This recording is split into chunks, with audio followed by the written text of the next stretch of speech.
Spotlight, moonlight. Nigga, why you tripping? Get your mood right. Shorty look good in the moonlight. All these pussy niggas so. Hey guys, welcome back to my motherfucking video. Sorry, I just fucking stuttered, and you might hear clicking sounds. That's my fucking nails. Little ASMR. Also, sorry we've been gone for 2 whole days. He's Missy over here was slacking. It was actually 4 days, but okay. That's even worse. Yeah. That's your fucking fault, asshole. What did I do? You thought it was slacking. It's your channel. Okay, I was slacking, but I needed a break. So, we're gonna be reacting to a crazy little midget trapped in, like, I don't know what the fuck this is, like a lolly. We're gonna be reacting to a lolly kidnapping a woman. So, let's do that. Yeah. Lolly's just this ghost possessing a poor child. Shut up, Snow. We're starting the video. Basically is what it is. Alright. Well. The moment I woke up, the pain hit me like a ton of bricks. For a moment, I didn't know where I was or who I was. There was just the terrible, throbbing agony in the back of my head. There was also an unbearable stench of bleach. I call yeast infection. Suddenly, a little voice whispered in my ear, "Good morning, Mama." Everybody evacuate the premises. There are snotty-nosed children. I repeat, there are snotty-nosed children. Run for your lives! The children are coming! My eyes flew open and I turned in bed. There was a pretty little girl with blue eyes and blonde hair looking expectantly at me. She must have seen the confusion on my face. "It's me, Mama." By saying, Mama, it's me, do you think that's gonna help me remember you? I think not, dumb bitch. She cried happily, "It's Hannah!" I was shocked and I sat up, fighting the blinding headache, but something was holding my leg down and I heard the clink of steel on steel. When I looked over, I saw a cuff around my foot, chaining me up to the bed frame. I looked around the room. I didn't even know where I was. When my hair swung in front of my face, I gasped. My brown hair was blonde now. I panicked, turned again to the stranger who was calling me her mother, but now I realized she wasn't a stranger. I recognized her little face. She was my boyfriend's daughter. Whoa, that's intense. Do you think I'm just having a nightmare? Before I continue, please click the like and subscribe buttons below. Unsubscribe to My Story Animated and you will not step on a Lego tomorrow morning. Hi, my name is Helen. This is the story of the craziest and creepiest month of my life. What's going... Sorry guys, this is an ad right there. In hindsight, if you had YouTube Premium, you can stop getting ads forever. At least until you stop paying, that is. What's going on? I asked in a panic. Where's Hank? Dad's just fixing something, Hannah replied happily. Then she waved her small hand to point at something on the wall behind me. Look, Mama, she added, and I gasped. All over the wall were pictures that Hank took of me while we were dating. Hannah had drawn blonde hair cutouts and pasted them on my head to hide my brown hair. Bitch, what the fuck? Looks like we've got a creeper. Aw, man. To my surprise, there were pictures of Hannah, too, and they were pasted on top of mine. There were notes everywhere saying, "My mom and me." In the middle of it all, there was a big picture of me and Hank, who looked big and muscular. He had a goofy smile on his face. There was something scribbled on top. It read, "I love my family." I was getting goosebumps on my arm. Nothing was making sense. What kind of sick joke was this? I was fighting the rising panic in my chest. I thought of my 2-year-old son Marcus, who I had left with my mother last night. I had to get out of here. I had to get home. But I was chained to the bed like a trapped animal. "Do you know how to get this thing off?" I asked her, pointing to the cuff around my foot. "And who bleached my hair?" But Hannah's attention was elsewhere. She grabbed her toys and laid them between us on the bed. "Let's play," she told me excitedly. I tried to clear my head despite my headache while Hannah played. I pressed my hands on my eyes and tried to remember how I got to this position. I remember meeting Hannah for the first time last night at dinner. We had a wonderful time. I could see Hank's proud face in my mind, beaming proudly, when I said that his daughter seemed like a gifted 7-year-old. Hannah even kissed me on the cheek before she went to bed. Last night you asked permission if you could still watch TV and write in your diary before going to bed, I said. This is how I know My Story Animated is fake. Because what fucking 7-year-old writes in a fucking diary? What 7-year-old even has a diary? So, My Story Animated, I'm calling you out. Bitch. Never mind, don't sue me. Said out loud to Hannah. She smiled sweetly at me. Yes, I have to write in my diary every day. My story animated, I call bullshit. Meanwhile, Hannah was playing with the makeup she found in my bag. Do you think I'm pretty, Mom? Asked Hannah. My heart went out to her. The poor little thing, she had no idea that her father was crazy. I wondered about the night before. Something or someone hit me really hard on the head.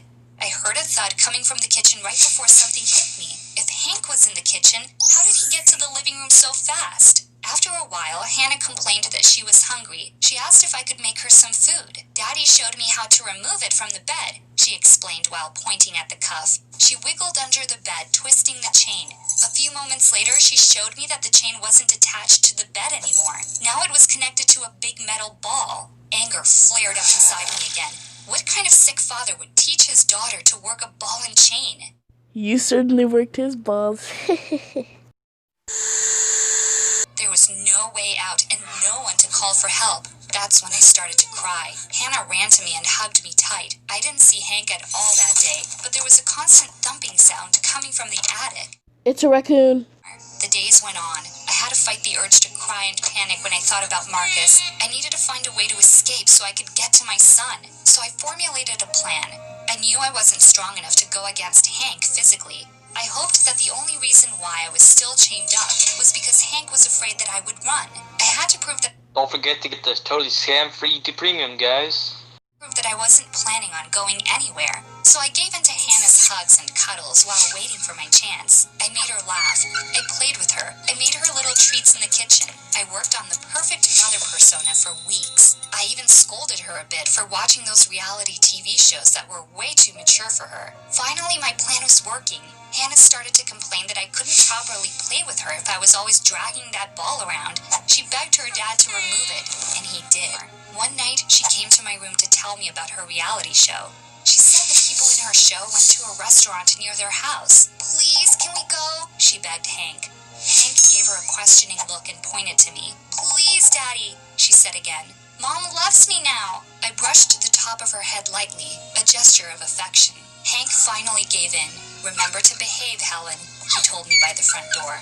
No funny business. I nodded, and it was the first time I saw the outside world in ages. We got into the car and drove to the restaurant. Hannah was practically jumping in her seat in her excitement. She kept cuddling next to me, saying that she had the best family in the world. When it was time to pay the check, I stood up and excused myself. I have to use the ladies' room, I replied, and to stop the suspicion forming in Hank's eyes, I asked Hannah to come along. The little girl grabbed my hand and went. I led Hannah to a stall, and I went to the one next to it. As much as I wanted to take care of Hannah, I needed to leave her father. I needed to escape. So before I left the bathroom stall, I quickly got my lipstick and smeared a message on the door. It was my only chance to get some help. I didn't have an address or a phone number, but I knew the plate number of Hank's car. When we were walking back to the car, we heard shouting coming from the restaurant. My deliverance came in the form of waiters and waitresses running to my rescue. Somebody had seen my note. I was saved. What a coincidence! This totally isn't fake. The police arrived soon after. They handcuffed Hank in front of me. I finally got my vengeance. Now it was going to be his turn to feel how terrible it is to be locked up. Hannah was crying the whole time. I took her in my arms. Please don't let them take my daddy away, she cried to me. I tried to comfort her as much as I could. The poor little girl was being traumatized again. But the cops also took Hannah away. She was being sent to a social worker. As much as it hurt to let her go, my arms were craving to hold my son again. I finally went home, and my life gradually went back to normal, despite meeting with the police all the time. I told them about the night I fell unconscious. They assumed that Hank must have run to the living room the moment that his daughter left. They said that it was an open and shut case about a man who was obsessed with finding a mother for his child. I tried to stop thinking about it. Besides, I wanted to make up for all the Is the piece of paper really that fucking heavy? Come on now. So I went to visit her, just to see her one last time. She sobbed when she saw me and she held out her little arms. Did you come to take me home, Mom? She asked with so much hope and heartbreak. I'm sorry, Bee, I whispered to her. I can't be your real mother. I felt so sad. There was no way I could get Hannah. I felt so guilty about leaving her. She was just a little girl. But the moment I said that, her face changed. Gone was the angelic face I had known. She snarled like an animal. I thought you were different. different," she said with a sudden raspy voice, "but you're not any better than them." Poor Hannah thought I was abandoning her. In her anger, Hannah grabbed the only thing next to her, which was her diary. She flung it at me and it fell on the floor. I bent down to pick it up. Meanwhile, Hannah was flinging curses at me, awful words that no 7-year-old should or could know. I thought it was because of all the reality shows that she watched, but then I saw the drawings. I flipped through the pages of that diary. There were drawings of different girls, all with blonde hair and blue eyes. There were notes on each page, stating their names along with the good and bad things about them. There were dates, too. The first entry was dated 10 years ago. "What is this?" I gasped. By now, I had noticed my own face, perfectly drawn near the last page of the diary. "Give that back," Hannah growled. I was trembling from head to toe, but I didn't give it back to her. I knew I was holding the most important piece of evidence in my own kidnapping case. Things were starting to make sense now. Hank wasn't acting alone. "What did you use to hit me on the head?" I asked in horror. "I threw a boomerang at you," she replied, "right after I shot a dart at my dad because he said he was tired of playing my game. When he finally woke up, he begged me not to hurt you. But he loves me, and he always does what I say. He's been doing it for years." "Years?" I repeated. "How could that be? Hannah was only 7. How old are you, Hannah?" I asked as calmly as I could, but my heart was beating painfully in my chest. "You're smarter than I thought," she spat back at me. "I may look like a young girl, but I'm really 18 years old. Not much younger than you."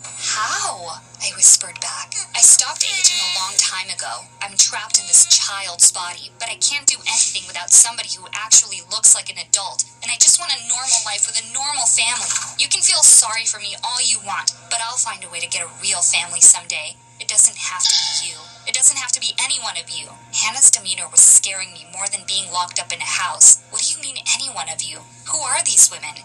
I asked again, pointing to the pictures in her diary. Then Hannah's face changed some more. She looked feral, evil, and nothing like a child. "Those are my other mothers," she said with a little smug smile. "Do you think you were the first? The mothers that failed to meet my expectations are all buried in the basement." Alright guys, that was our show for today. Make sure you like, comment, and subscribe to my wacky ass channel. And Snow, what you gotta say? Later, Nana. Yeah, bye, bitch. And yeah, bye. Don't forget to subscribe to YouTube Premium. Yeah, YouTube Premium. That's what I was gonna say. Yeah.